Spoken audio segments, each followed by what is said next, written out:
తెలుగు భాషా దినోత్సవం.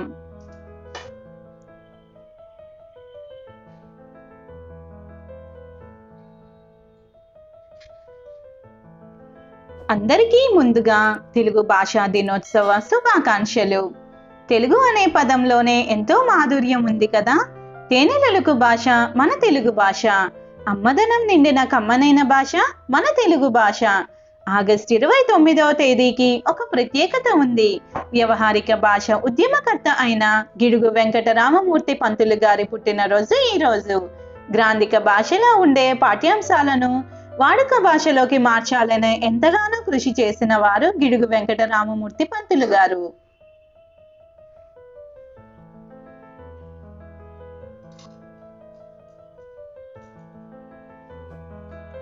తెలుగు భాషకు ఆయన చేసిన కృషి చిరస్మరణీయం.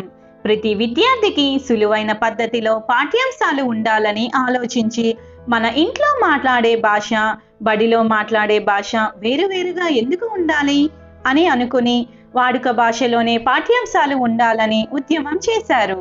ఈయన చేసిన కృషికి గుర్తించి ఈయన పుట్టినరోజు అనగా ఆగస్టు 29న తెలుగు భాషా దినోత్సవంగా జరుపుకుంటారు.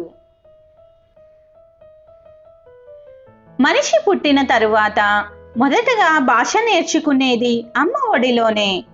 అదే మన మాతృభాష. ఈ సృష్టిలో ఎన్నో జీవరాశులు ఉన్నాయి, కానీ అందులో ఒక మానవుడికి మాత్రమే తమ మనసులోని భావోద్వేగాలను బయటకు పెట్టడానికి భాష అనే ఆయుధం తోడ్పడుతుంది. ఈ భాష ద్వారా భావాలను వ్యక్తపరచగలం. ఎన్ని భాషలు ఉన్నా మన మాతృభాష యొక్క గొప్పతనం గురించి వేరే చెప్పాల్సిన అవసరం లేదు. మన తెలుగు భాషలోని పద్యాలు, కవితలు, గేయాలు, ఛందస్సు మొదలగునవి వాటికవే సాటి, వాటికి లేవు పోటీ.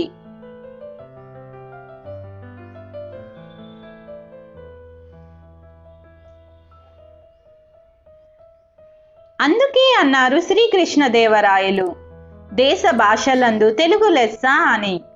దీనిని బట్టి తెలుస్తుంది మన తెలుగు భాష యొక్క గొప్పదనం.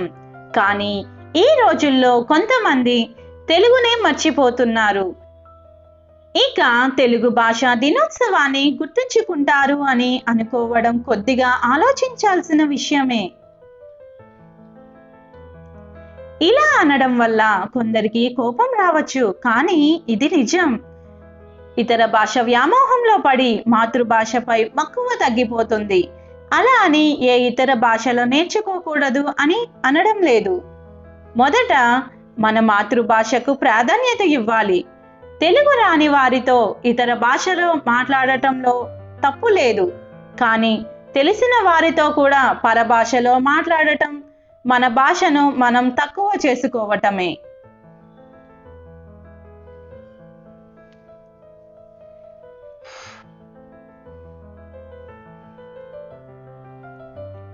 మాతృభాష తల్లిపాల వంటిది, పరభాష పోతపాల వంటిది అని కొమర్రాజు లక్ష్మణరావు గారు చెప్పారు. అనగా ఏ ప్రాంతం వారైనా వారి భాష అమ్మ లాంటిది. అటువంటి కమ్మనైన మన మాతృభాషలోనే మనం భాషిద్దాం అని తెలుపుతూ అందరికీ మరోసారి తెలుగు భాషా దినోత్సవ శుభాకాంక్షలు. ధన్యవాదాలు. ఈ వీడియో కనుక మీకు నచ్చినట్లయితే లైక్ చేయండి, సబ్స్క్రైబ్ చేయండి, బెల్ ఐకాన్ని క్లిక్ చేయండి, ఫ్రెండ్స్ అండ్ ఫ్యామిలీ మెంబర్స్కి షేర్ చేయండి. Thanks for watching.